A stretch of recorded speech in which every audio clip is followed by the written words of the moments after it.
Howdy, 7th grade. We've been doing a lot of geometry lately. We're going to keep that going, looking today at how to find the volume of prisms. So what we're going to do first, we're going to talk a little bit about what a prism is, and then talk about how to find the volume. So we may have learned this last year. If not, that's okay. What a prism is a 3D shape, so a three-dimensional shape made by extending a 2D shape. I'll show you guys what that means. So a prism is anytime we have a 2D shape. So we're going to start with a 2D shape like a triangle. So this right here is my 2D shape. And I'm going to extend it. What that means is I'm just going to take it and I'm going to stretch it out in a direction. So what I did was I took my triangle and I extended it, and that made a prism. So this is a prism, and this, I hope you know, is a triangle. Ta-da! So that part should be fairly simple, and there's a lot of different ways we can make prisms. So it's not always going to be a triangle prism or a triangular prism, as we would call this. We could also have a rectangular prism, where we take a rectangle, and then we send the rectangle and extend it backwards. There we go. Or we could have, so this is a rectangular prism.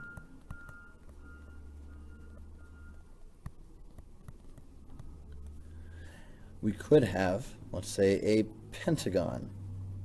It's going to be a hideous pentagon, but that's okay. And if I extend that back from it, I can make a pentagonal prism. This is a pentagonal prism.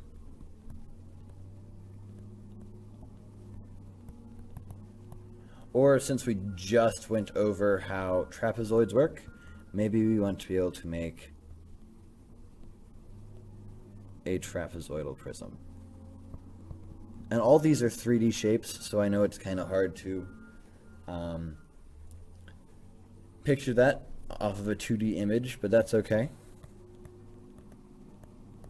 If you can kind of just imagine taking the shape we start with and just stretching it out of the page. So we start with it, and then we stretch it out of the page, and we end up with this prism like we have here. So what we're working with today is how to find the volume of a prism. So if I wanted to find a volume, and we're going to start with a problem. If I wanted to find volume of the triangular prism, I'll show you what this looks like.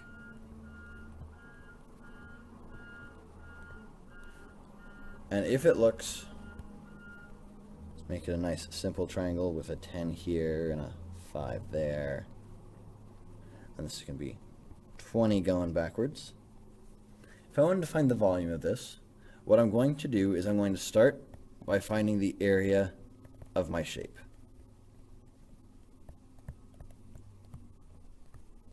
So in this case, I'm going to find the area of that triangle right there. It's got a height of 5 and a base of 10.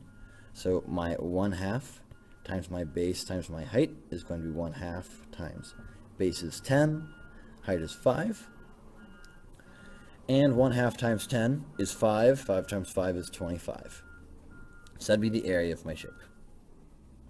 After that, I'm going to multiply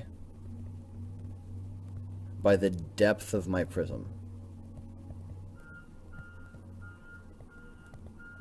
So the depth of my prism here is the 20.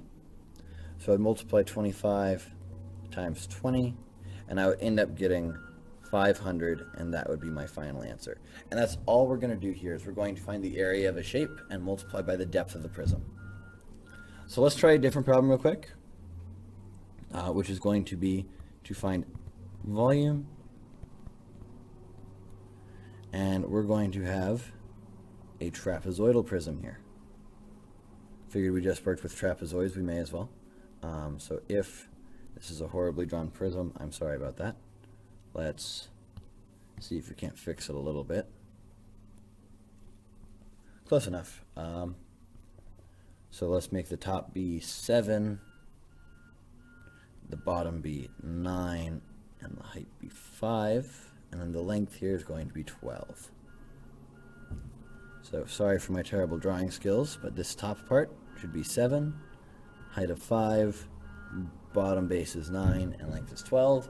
So the first thing we're going to want to do is going to be to find the area of our shape.